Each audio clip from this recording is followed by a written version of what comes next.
On va voir. Je vais vérifier sur le téléphone aussi en même temps. Voilà, moi j'ai coupé mon téléphone. Alors, je vais voir si, a priori, on est en live sur Facebook. Je vais vérifier. Je vais vérifier ce que ça donne. Yes, je crois bien qu'on est en live. Je vais attendre de voir un peu mieux. Yes, on est en live. Tout va bien. Bon. Alors, attends, je me mets bien comme ça. Je vais voir les questions de tout le monde sur la page. Et bah déjà, bienvenue à tout le monde déjà sur cet instant portrait. Merci à Sébastien Gavini qui est là avec nous. J'attends, parce qu'il y a toujours un décalage, donc j'aime bien attendre que tout le monde puisse voir le live passer et commence à se connecter. Et puis, pour ceux qui sont déjà là, je veux bien un petit commentaire pour voir si on entend bien. Alors, oui, il y a Clémence qui nous dit bonjour, donc super. C'est qu'on nous voit. C'est bon. Allez, je pense qu'on va commencer. Mais en tout cas, merci Sébastien encore d'avoir accepté cette invitation à cette sixième instant portrait. Donc, juste pour présenter de nouveau un peu l'idée de ces instants portraits, en fait, j'aime bien toutes les 2 semaines inviter une personne que je trouve inspirante qui a fait un saut dans l'inconnu professionnel et qui a changé, qui s'est reconverti vers un métier qui lui parle, qui le fait vibrer. Et puis, voilà. Et puis, pour la communauté que j'anime, j'aime bien leur faire partager ça et les échanges que tu pourrais, les conseils que tu pourrais leur apporter si jamais ils ont envie de se lancer dans cette aventure. Donc, voilà. Donc, je te laisse maintenant la parole. J'ai juste une petite question à te poser. C'est est-ce que tu peux te présenter à la communauté et qui es-tu finalement et qui étais-tu avant ta reconversion? Alors, bonjour à toutes et à tous. Donc, je suis Sébastien Gavini. Je vais me présenter professionnellement. J'ai suivi il y a plus d'une vingtaine d'années un cursus universitaire en Belgique en journalisme et communication. Et donc, depuis ma sortie de l'université, je suis journaliste. J'ai eu l'occasion et la chance de travailler en tant que journaliste ou plus tard en tant que formateur de journalistes dans divers pays. J'ai eu aussi la chance, et c'est ça qui fait, je trouve, un des charmes du métier de journaliste, c'est que j'ai fait à la fois de la presse quotidienne et magazine, la télé, la radio, un peu plus tard sur divers sites internet.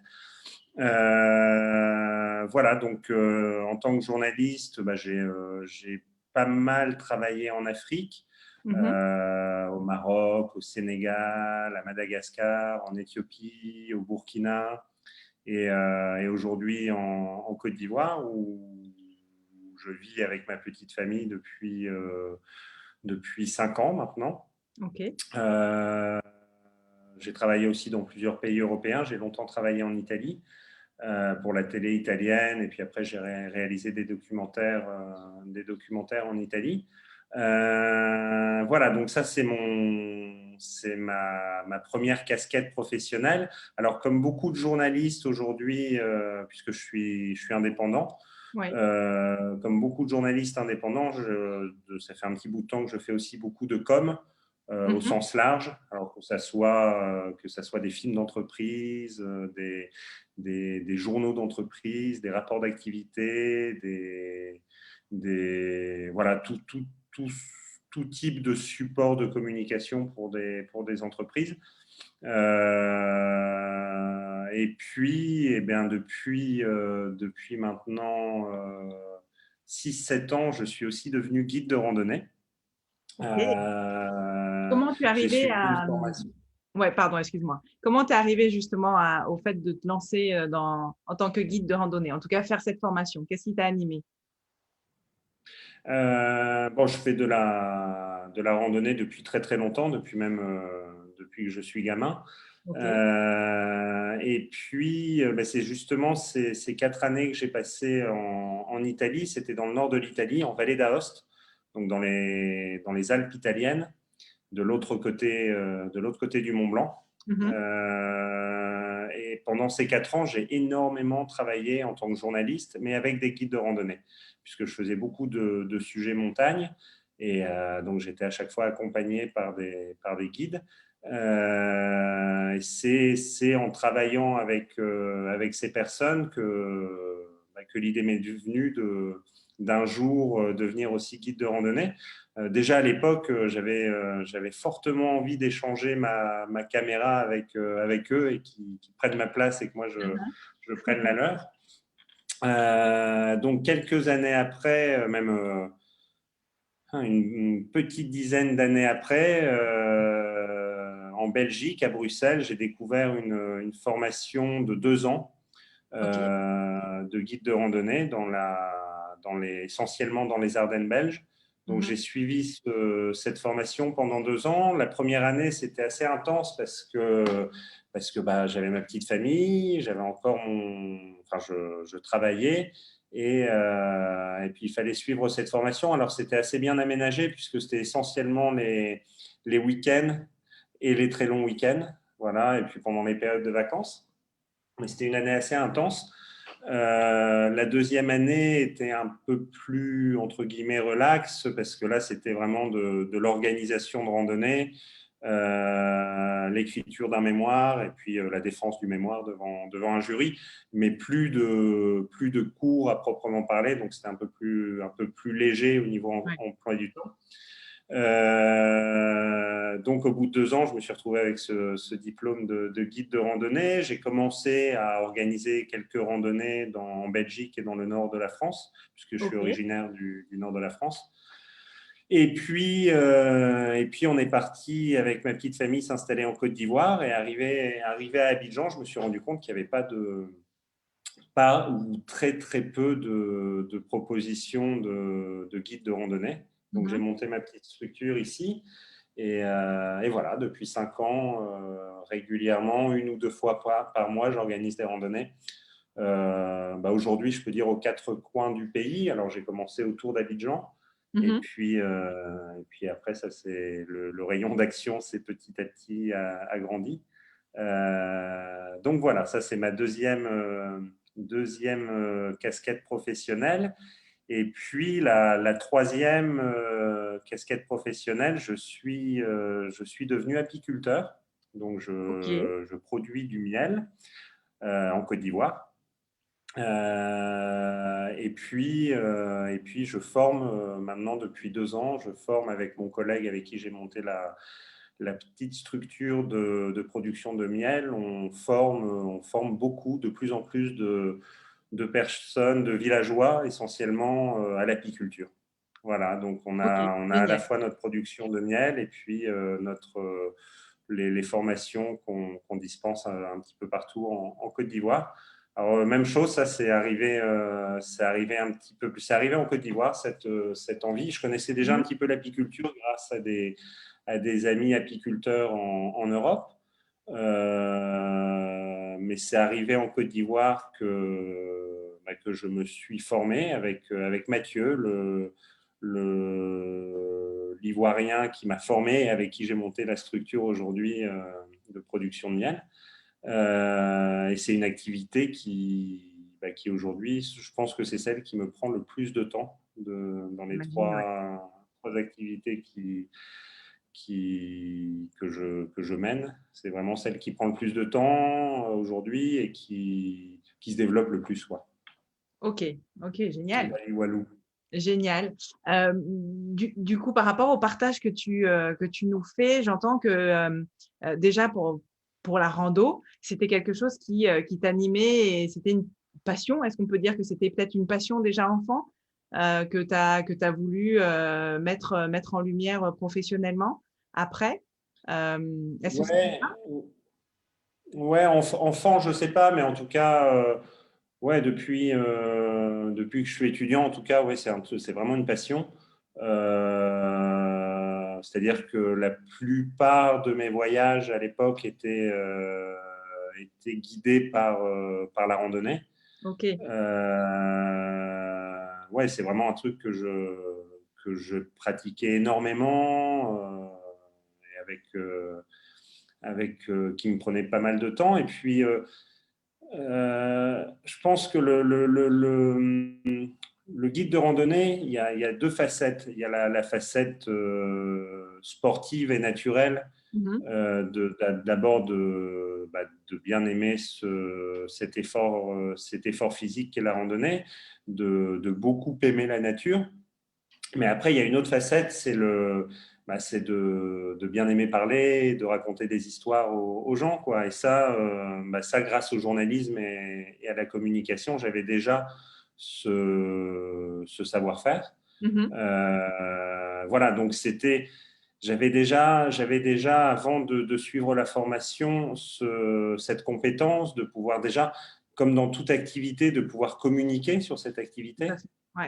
Parce on peut être très bon dans ce qu'on fait, si on ne le fait pas savoir, voilà, il ne se passe pas grand-chose. Donc j'avais la chance déjà d'avoir cette compétence, de pouvoir communiquer sur l'activité que je voulais monter, et puis d'aimer parler aux gens, de leur raconter des petites histoires sur la faune, la flore, Mhm. des histoires sur les régions qu'on peut traverser. Donc j'avais déjà ça professionnellement comme carte dans mes manches. Et puis l'amour ouais, de la nature et de la marche.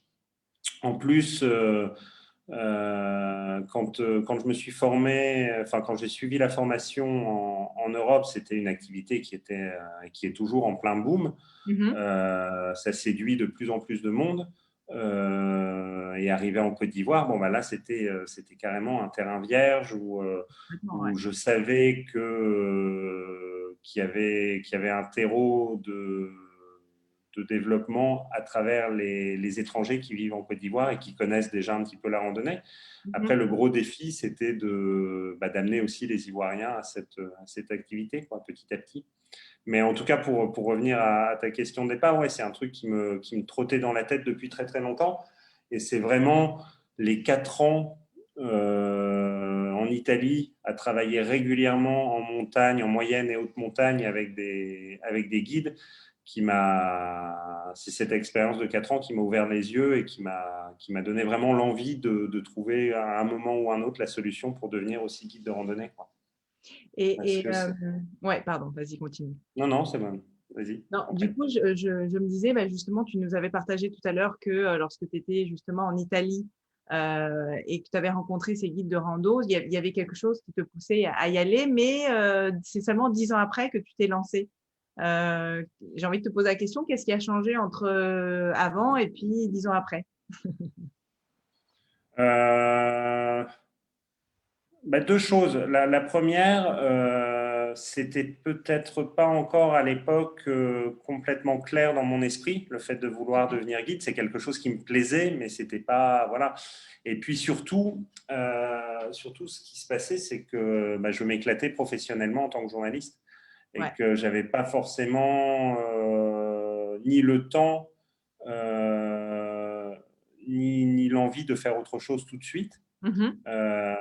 Voilà, c'était vraiment une période de ma vie professionnelle en tant que journaliste où je me suis vraiment bien éclaté. Enfin, voilà, j'aimais beaucoup mon boulot et j'aimais ce que je faisais. Ce qui était moins le cas 10 ans plus tard, Ok. où je m'y retrouvais un peu moins pour diverses raisons, parce que les missions que j'avais m'intéressaient moins, parce que j'avais envie d'autre chose, tout simplement. Parce qu'il y a quelque chose qui me grattait là derrière la tête, qui était l'envie de faire un peu plus de randonnée, tout simplement. Ouais, ouais, ouais. Et voilà, tout vient, je pense que si on apprend à s'écouter un petit peu, tout vient au bon moment, quoi. C'est-à-dire que peut-être aussi que j'étais pas encore prêt Mhm. à resuivre une formation pendant 2 ans. Peut-être que j'étais pas encore prêt à changer d'orientation. Et encore, c'est pas, moi, j'appelle pas ça un changement parce qu'aujourd'hui, je suis encore journaliste. Ouais. Un peu moins parce que j'ai moins le temps de l'être, mais je le suis encore un petit peu. Je fais encore beaucoup de communication, donc c'est pas vraiment un changement. C'est plus de mettre des nouvelles cordes à son arc. Euh, et puis, je pense que ouais, j'ai la formation de guide. Je crois que la première année, je devais avoir 38 ans, un truc comme ça. Mhm. Ouais, 38 ans. C'est selon moi aussi le bon moment. Voilà, j'avais toutes mes compétences, tous mes savoir-faire qui étaient bien ancrés en tant que journaliste et puis dans la com. Voilà, c'était le bon moment pour aller vers autre chose. Après bon, je pense qu'il n'y a pas de règle. Hein. Moi, ça s'est passé comme ça parce que à ce moment-là, j'avais vraiment envie et que j'ai cherché. J'ai passé du temps à chercher le moyen de devenir guide de randonnée. Bon, j'ai eu la chance de trouver assez rapidement parce qu'en Belgique, il y avait une formation assez accessible et qui convenait bien à mon emploi du temps finalement, même si ça a été assez intense. Bon, ben voilà, j'ai quand même, je me suis organisé et puis surtout toute la petite famille s'est organisée pour que je puisse terminer cette formation et voilà, en faire quelque chose après. Après, le truc aussi, Ouais. c'est que euh, arriver bon, je vais dire au-dessus de 35 ans. Après, encore une fois, il n'y a pas de règle. Mais ce qui était intéressant, c'est que non seulement j'avais l'envie de suivre cette formation de guide, mais qu'après, j'avais aussi beaucoup d'idées pour développer des choses une fois cette formation terminée. Et pour mettre en œuvre et pour mettre en action un peu tout ce que j'avais appris. C'est ça aussi qui est important, je pense. C'est bien beau de se former, mais il faut aussi avoir derrière l'opportunité de mettre en œuvre ce qu'on a Ouais, appris, quoi. C'est tout ça à qui est fait. important. Et donc c'était aussi le bon moment, quoi. C'était aussi le bon moment et le fait aussi d'arriver en Côte d'Ivoire juste après, quelques années après, c'était le bon timing aussi, c'est-à-dire que c'est toujours chouette d'arriver dans un nouveau pays, bon, que je connaissais déjà un petit peu puisque mon épouse est ivoirienne, donc je connaissais déjà un petit peu le pays, et puis je Mhm. connaissais bien la sous-région, j'avais beaucoup travaillé en Afrique avant, mais c'est toujours chouette d'arriver dans un terrain qu'on connaît un petit peu moins bien, et puis d'arriver avec un nouveau projet qu'on vient d'apprendre, c'est super motivant, quoi. C'est Ouais. super Et motivant. de tout recréer, entre guillemets, quoi. C'est ce que j'entends. Euh, Exactement. À un moment, tu Exactement. nous as partagé le fait que tu as eu la chance que, bah, toute la famille t'ait soutenue. Comment tu as fait ça? Comment ta famille, bah, toute la famille t'a suivi dans ce projet un peu euh, alors peut-être pas complètement de reconversion, mais au moins, en tout cas en partie. La première chose, c'est l'organisation familiale. C'est-à-dire que la première année de formation, comme j'ai expliqué tout à l'heure, c'était essentiellement les week-ends et pendant les vacances. Bon, Mhm. voilà, c'est un sacrifice de tout le monde que le mari et le papa soient pas là pendant de nombreux week-ends et certaines vacances. Voilà, c'est surtout un sacrifice au niveau agenda et organisationnel. Après, il faut réussir justement. Je pense que ça, c'est vrai que ça soit pour une formation qu'on veut suivre ou pour toute autre chose qui va prendre du temps. Et le temps qui reste avec la famille, il faut bien le passer, quoi. Il Tout faut à être fait. présent. Ouais, j'imagine. Voilà, mais c'est important aussi. C'est sûr que c'est une nouvelle organisation, Mhm. mais parallèlement, c'est aussi ça qui donne énormément d'énergie, quoi. C'est ça qui donne Oui. énormément Ouais. de peps pour aller jusqu'au bout des choses. Ça, voilà, quand on se rend compte qu'il y a quand même toute une famille derrière qui aussi change son organisation pour qu'on puisse réaliser un rêve ou une envie, Ouais, une envie, une passion, un ça rêve. donne d'autant plus d'énergie, quoi. Ça Complètement. donne d'autant plus Complètement. d'énergie. Bon, après, moi, je suis un vénard, hein. J'ai beaucoup de chance, quoi. J'ai une épouse qui est à mes côtés et qui me suit pour tout ça. Voilà, c'est une question de chance aussi, mais cette chance-là, il faut la respecter. Et du coup, il faut aussi, je pense, parallèlement, quand on est présent, être vraiment présent, quoi. Voilà. Ok, ok, super. Beau partage et merci de ce témoignage-là, en tout cas par rapport à la famille, c'est vrai que lorsqu'on se lance comme ça là, je partage ce que j'ai vu, en tout cas, dans une reconversion, dans un projet un peu autre. C'est vrai que, premièrement, avoir l'adhésion de sa famille, c'est quelque chose d'hyper important pour pouvoir réussir son projet.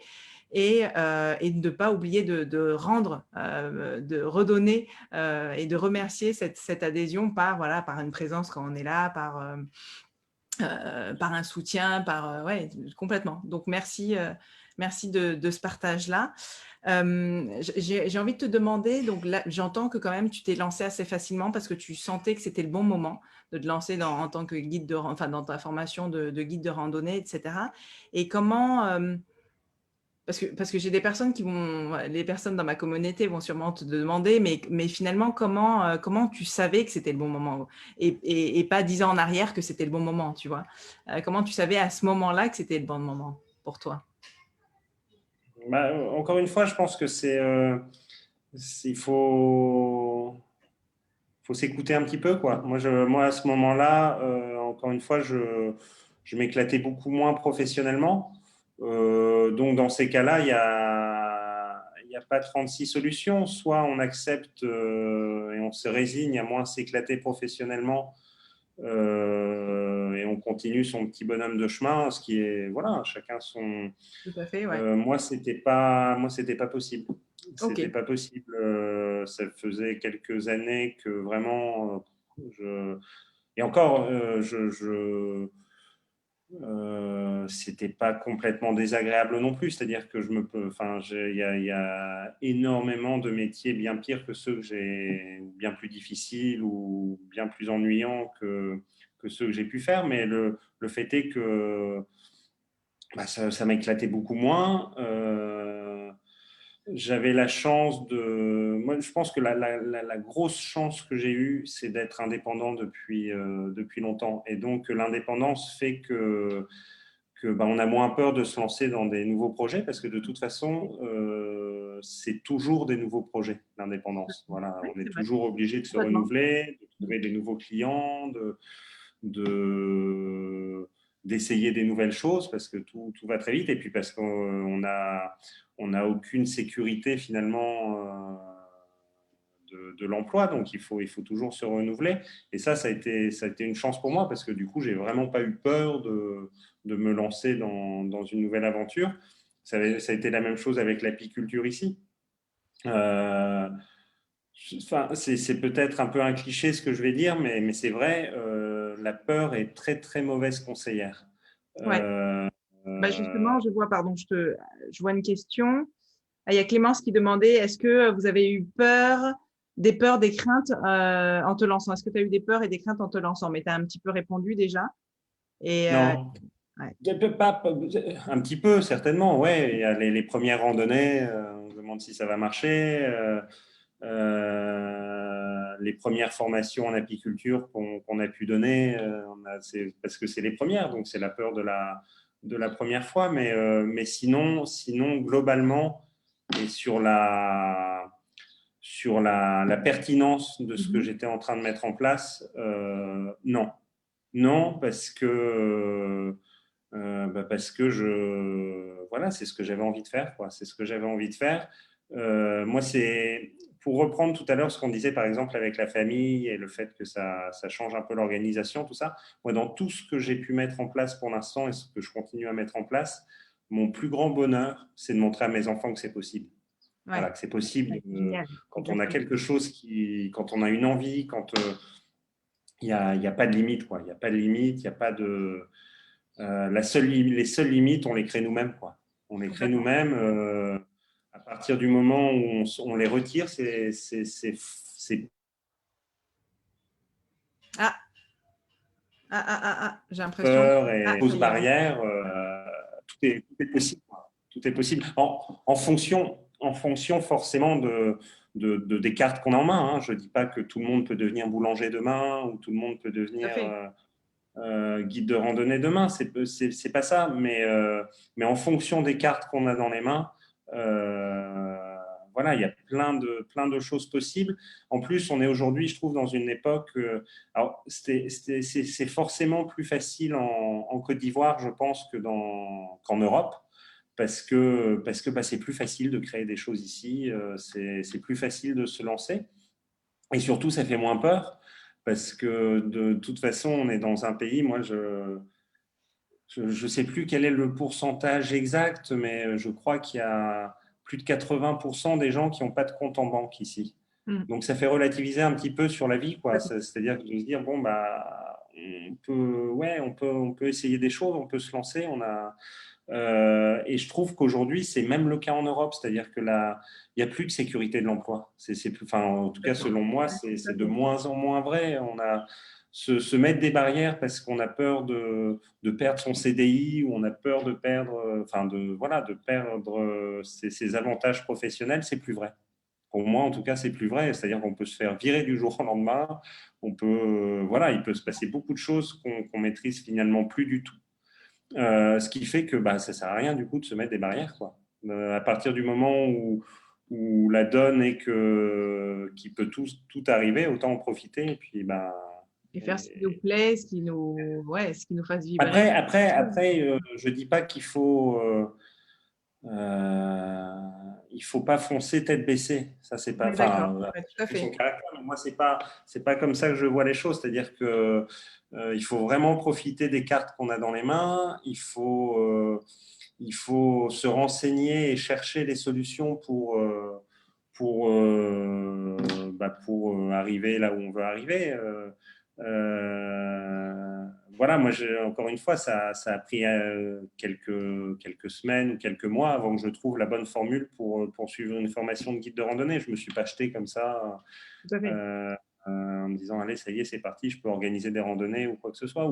Et même chose pour l'apiculture, quand j'ai commencé avec mon collègue ici, Mathieu, à développer. Bon, lui était déjà apiculteur ici en Côte d'Ivoire et avait un certain nombre de ruches, mais on n'a pas fait exploser du jour au lendemain le nombre de ruches, quoi. C'est-à-dire qu'on y est allé par étapes. Pour les formations, on a pris le temps de mettre en place un cycle de formation qui nous semblait pertinent. Et voilà, mais tout est possible. Moi, c'est vraiment, je le répète, c'est le plus grand bonheur que j'ai aujourd'hui, c'est de montrer à mes enfants que c'est possible. S'ils veulent faire boulanger ou ce qu'ils veulent, c'est possible, quoi. C'est possible. Parce que quand on s'en donne un petit peu les moyens, quand on y croit surtout, Quand on y croit, je te rejoins. Ouais. quand on aime ce qu'on fait, quand on a.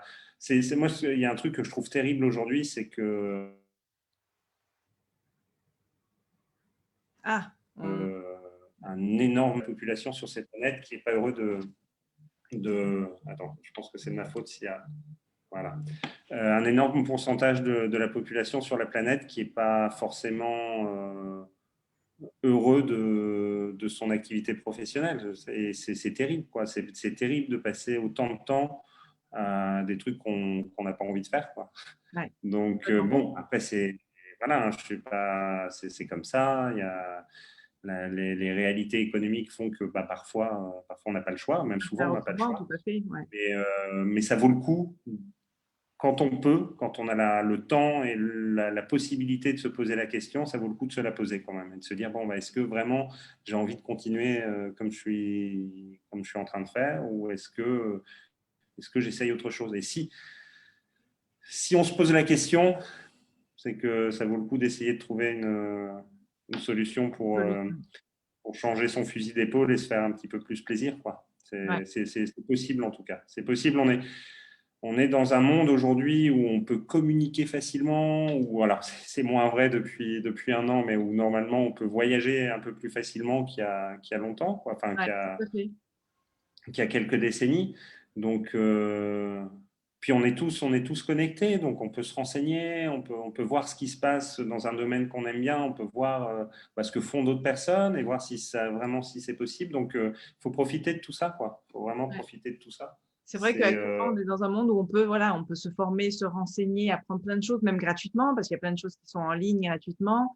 Il y a même des gratuitement. formations même qui courtes, qui sont gratuites. Donc, on peut déjà commencer à aller dans la direction qu'on a envie. Et de ce que tu nous as partagé, moi, j'ai entendu, ce qui t'a permis d'avancer, c'est que tu t'es pas jeté dans le vide tout seul. Tu as étudié avant, tu as regardé ce que tu pouvais faire. Tu t'es bien entouré des bonnes personnes peut-être, avec Ouais, Mathieu en apiculteur, etc. Et surtout, tu t'es pas dit du jour au lendemain, OK, je lance un gros projet. T'as fait petit à petit. Et puis, je sais ouais, qu'aujourd'hui, puisque tu me l'as partagé avant le live, que tout prend forme et tout grandit d'une manière passionnante finalement. Et dans le ouais. sens que tu as envie de donner. Donc ça, c'est vraiment chouette, quoi. C'est vraiment. Ouais, non, mais c'est ça. Ah non, mais moi je suis ravi, quoi. Je suis ravi de ce qui se passe. Je suis ravi. Et sans,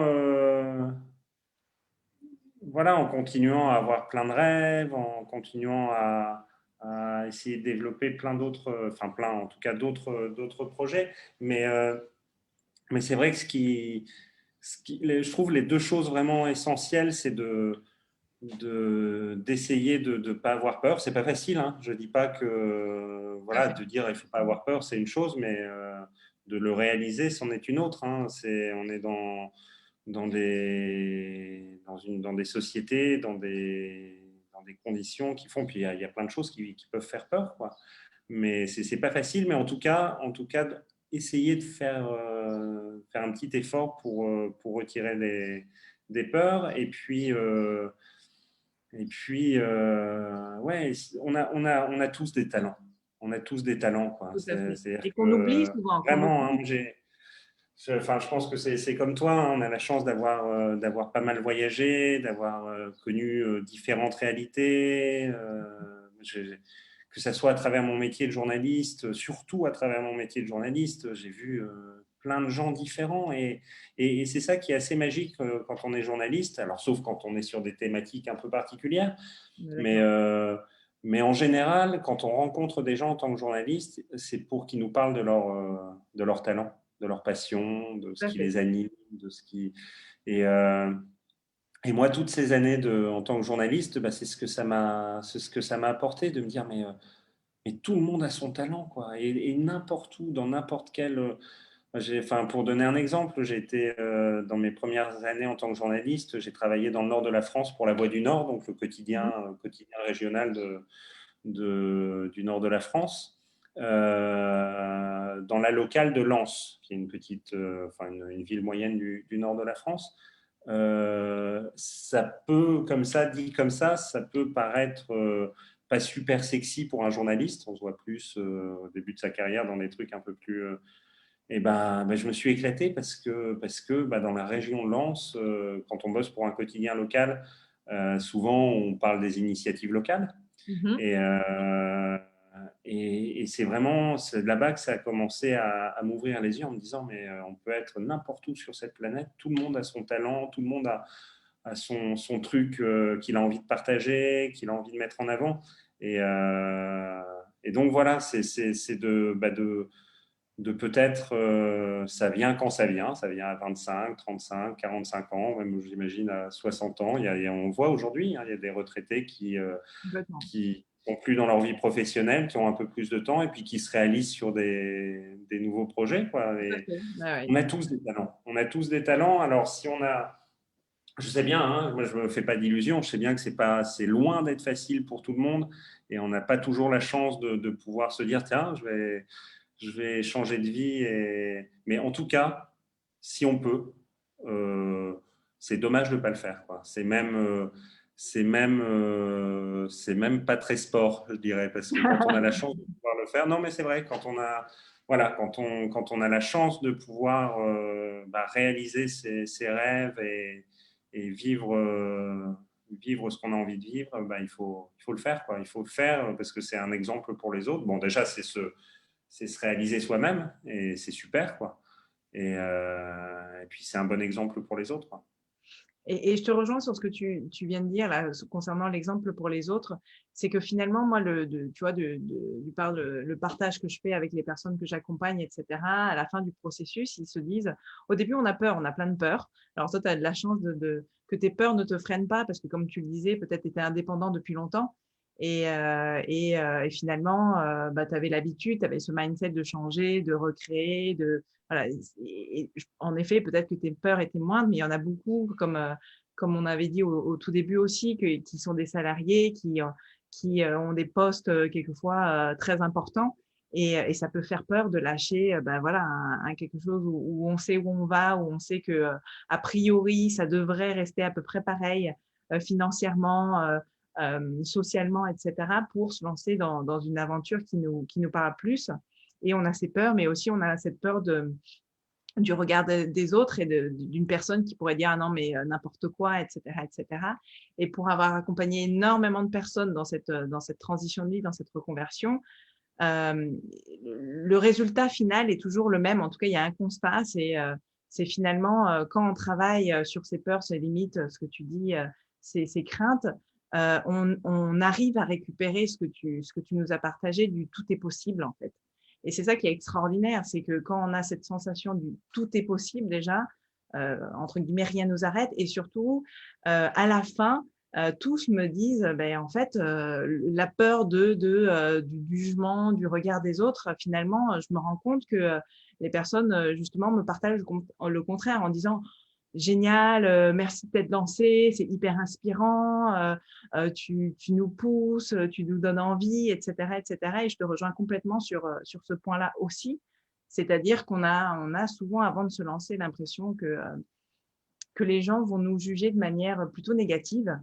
Et en fait, quand on le fait, et puis parce que souvent, quand on le fait, c'est vraiment quelque chose qui nous anime et qui est souvent aligné avec qui on est, en fait, on a un soutien assez fou et on ne s'attend pas forcément quelquefois à ce soutien-là des personnes de notre entourage, des amis, de notre famille, qui nous dit mais génial, merci de l'avoir fait, quel culot, tu me donnes envie, tu me boostes à faire ci, tu me boostes à faire ça. En effet.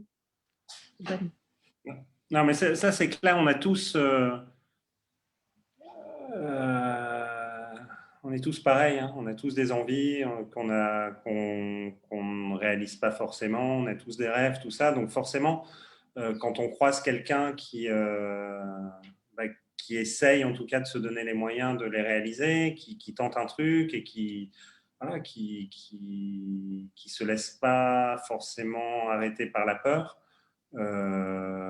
c'est chouette, quoi. Moi, c'est Ouais, ça aussi, hein, c'est d'avoir croisé aussi des gens encore une fois, en tant que journaliste, d'avoir croisé énormément de personnes qui réalisent leurs rêves, quoi, qui réalisent leurs rêves et qui avancent et ça marche. Et encore une fois, je le répète, c'est important.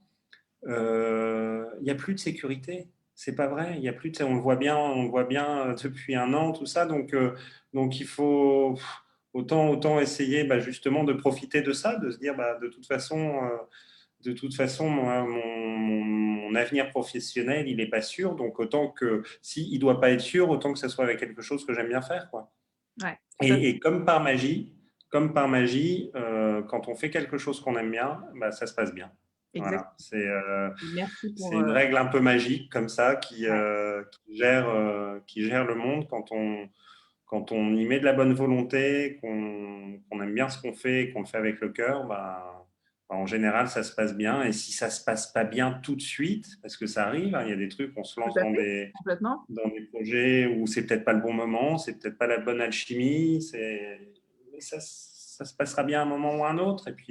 Et puis de toute façon, on apprend plein de choses.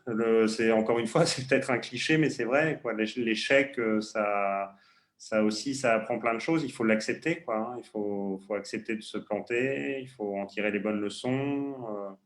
C'est c'est comme ça, hein. C'est comme ça la vie en général. Je pense que c'est comme ça. Et encore une fois, moi, voilà, c'est ce que je dis beaucoup à mes proches, à mes amis qui peuvent être dans des situations où ils en ont marre de ce qu'ils font, où voilà, ils se cherchent un petit peu, quoi.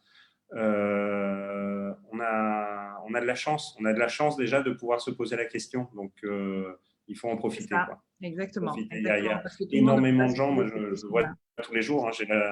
Je bosse beaucoup en brousse en Côte d'Ivoire et même énormément en brousse en Côte d'Ivoire. Je bosse avec des gens qui n'ont pas cette chance-là du tout, de pouvoir se dire un jour, ah bah tiens, j'en ai peut-être un petit peu marre d'être en brousse, C'est ça. je vais partir de Côte d'Ivoire et puis aller bosser je sais pas où. Non, ça fait pas partie des chances qu'ils ont du tout. Donc quand on l'a un minimum, cette chance-là, il faut la respecter. Voilà, il faut la respecter, c'est important. Et puis c'est peut-être un petit peu grand ce que je vais dire, mais c'est un devoir qu'on a par rapport aux générations qui arrivent, quoi. Ceux qui ont de la chance de pouvoir se réaliser, bah, il faut le montrer aux autres, quoi. Il faut le montrer aux autres, il faut aider les autres à le faire aussi et puis le montrer à nos enfants, quoi. Montrer à nos enfants, moi, je le répète souvent, mais c'est vraiment important, quoi. C'est-à-dire que moi, le plus beau cadeau que j'ai envie de faire à mes enfants, c'est ça. C'est pas forcément de leur laisser une maison ou je sais pas quoi, ou un compte en banque, mais c'est de leur mettre dans les mains et puis dans la tête le fait ils peuvent faire ce qu'ils veulent. Ils peuvent y Ils peuvent arriver. C'est réaliser pas, leurs il rêves. faut pas, voilà, il faut pas se limiter, faut pas avoir peur, quoi. Ouais. Je trouve que ça résonne fort, en tout cas chez moi, clairement, parce que c'est exactement la même chose que je ressens et c'est pour ça aussi que je me suis lancée de mon côté. Et c'est pour ça que j'adore faire mon métier parce que de voir les personnes retrouver ce mindset, comme je dis, du tout est possible. Du coup, quand tu le retrouves, tu as envie de le transmettre, en fait. Tu as envie t'as envie de le donner, tu as envie de le crier autour de toi et notamment à tes enfants. Et je trouve ça Ouais. juste génial et merveilleux. J'ai pas envie d'en dire plus parce que du coup, je trouve que ce que tu nous as partagé à la fin est tellement parlant que j'ai presque envie de laisser ça en suspens. J'ai envie de demander à ceux qui sont là et qui nous regardent, est-ce qu'ils ont quelques questions? Je vois que Clémence, a priori, elle connaît bien la Voix du Nord parce qu'elle dit la Voix du Nord, c'est quand même la référence dans le Nord. Ouais. J'ai envie de demander, voilà, à ceux qui sont là, si vous avez des questions pour Sébastien. Et puis après, je te pose la question, parce que j'aime bien poser la question, mais je connais déjà la réponse. Finalement, si c'était à refaire, Ouais, non, aucun regret, aucun. Ouais, et euh,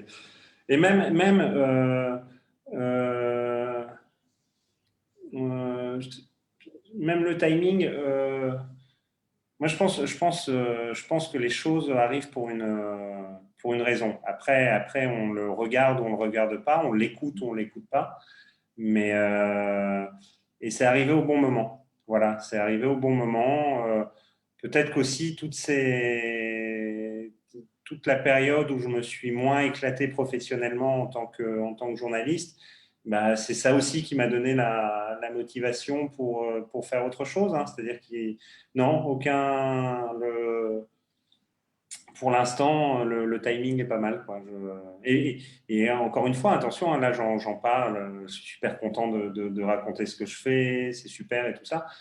Ça n'a pas toujours été comme ça. Voilà, il y a eu des périodes, mais il y a eu des périodes beaucoup plus difficiles, il y a eu des périodes de doute, des périodes difficiles professionnellement, mais comme tout le monde, hein. Enfin, je veux dire, je pense on est des générations qui sommes vouées à passer par là, quoi. Il y a une grosse instabilité professionnelle. Ça n'a pas toujours été facile, mais c'est certainement aussi en partie grâce à ça qu'au bout d'un moment, je me suis dit, bon, on va faire autre chose, quoi. On va faire autre chose et puis des trucs qu'on aime bien, quoi. Mais non, non, pas de regret. Aucun regret. Si c'était à refaire.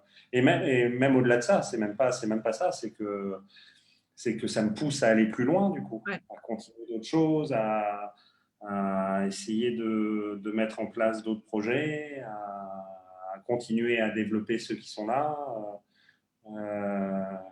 Non, aucun regret. Aucun regret. Si c'était à refaire, ouais, à 100%. À 100%, moi, je suis tous les jours, et je le dis, moi, je suis ultra reconnaissant. Quand je suis en brousse, là, quand je travaille avec des villageois en brousse, quand je suis en train de randonner avec des groupes et que je les emmène dans la nature et qu'on marche, je suis super reconnaissant, quoi. J'ai énormément de chance, et même, du coup, je reprends plaisir à mes autres activités en tant que journaliste ou quand je fais de la com, parce que du coup, bah, je sais que j'ai autre chose et que c'est aussi ça qui m'a permis de développer, je pense, correctement mon activité de guide et d'apiculteur. C'est parce que j'avais, encore une fois, j'avais ces cartes-là dans les mains que on peut être, et c'est pas mon cas, hein, mais on peut être le meilleur guide au monde ou le meilleur apiculteur au monde si on sait pas en parler, si on sait pas communiquer dessus. Bon, bah ça ne se développe peut-être pas correctement. Donc moi j'avais cette chance-là aussi d'avoir ces cartes-là dans les mains, et j'en suis super reconnaissant, quoi. Vraiment, j'ai énormément de chance. Voilà, je suis super heureux de pouvoir. Là, tout à l'heure, là, quand on finit la conversation, je pars dans un village, travailler avec des gars que j'ai formés à l'apiculture. On va voir leurs abeilles, tout ça. C'est Ah, super, quoi. mais complètement. Non, non, Complètement. c'est super. Et c'est super, et je le dis parce que en plus, c'est, c'est pas des trucs compliqués, quoi. Je suis pas, voilà, je suis pas informaticien. Moi, il y a des métiers où je me dis, mais c'est incroyable les connaissances qu'il faut avoir, quoi. Jamais je serais capable de faire ça. Là, je me fais plaisir avec des trucs où finalement c'est possible, c'est pas compliqué. Faut simplement se donner un petit peu les moyens et puis essayer de bien faire. Ah, ah, on a un petit souci de connexion. Je t'entends plus. Est-ce que tu es toujours avec nous, Sébastien? Ah bah zut. On a perdu Sébastien. Sébastien, es-tu là? Bon, bah, je crois que la connexion nous a lâchés cette fois-ci. Sébastien revient pour le... Est-ce que tu es là? Est-ce que tu es là, Sébastien? Yes, tu es là. Je te revois. Allô, allô? Oui, es-tu Tu là? m'entends? Ouais, je t'entends. Ouais. Alors voilà, on est au fin fond, enfin au fin fond, on est dans la brousse ivoirienne. Là, toute Exactement. l'électricité de Wekwe vient Ah, de se couper. eh ben voilà. Voilà, Eh ben voilà. Bah, c'est tout, c'est comme ça nous ramène à la réalité. exactement. Alors, je ne sais pas si la caméra fonctionne. Non, la Non. caméra ne fonctionne pas. Voilà, ah bah, l'électricité vient de revenir en Voilà. même temps. Ah ben Voilà. voilà. Bah, comme ça, Euh, bah, ce sera euh, le mot de la fin. euh, Tu pourras nous donner le mot de la fin. les aléas du direct. Exactement. Exactement. Bah, en tout cas, ouais, merci. Moi, j'ai envie de te dire merci de ton partage qui, bah, comme le dit Clémence, aucune question. J'ai juste un grand bravo pour ce parcours et merci pour ces mots qui résonnent en moi. Bah, voilà. Et je pense que ça résonne en beaucoup de personnes, pour autant ceux qui ont fait le grand saut comme ceux qui ont envie de le faire. Merci de ton partage, en tout cas, qui est hyper inspirant. Tu as abordé un peu tous les points, à la fois le soutien familial, à la fois finalement, chose qui est importante aussi, de savoir ne pas oublier qu'on peut réutiliser les talents de nos anciens métiers, entre guillemets, pour en faire quelque chose de plus grand avec nos métiers actuels. Donc ça, c'est chouette aussi. Et puis, bah, le super partage de tu fais ça parce que tu as envie de... Et c'est l'envie aussi de pas mal de personnes bah, de transmettre ça à tes enfants. Quand on est parent, je pense que c'est quelque chose qui est hyper important, de pouvoir transmettre quelque Ouais. chose à ses enfants plus que du matériel, comme tu disais. Et ça, cette transmission de ce mindset, de cette liberté finalement, parce que derrière le tout est possible, c'est cette liberté que tu peux Ouais. avoir dans la vie. Qui est juste canon. Et merci encore de ce partage. je vais te laisser retrouver tes activités de la brousse ivoirienne. Merci d'avoir pris ce temps pour nous, avec la communauté, et on se dit à très vite. Merci beaucoup à toi. Merci Sébastien, à bientôt. Et à bientôt à toute la communauté. Merci d'avoir été là et présent. Au revoir.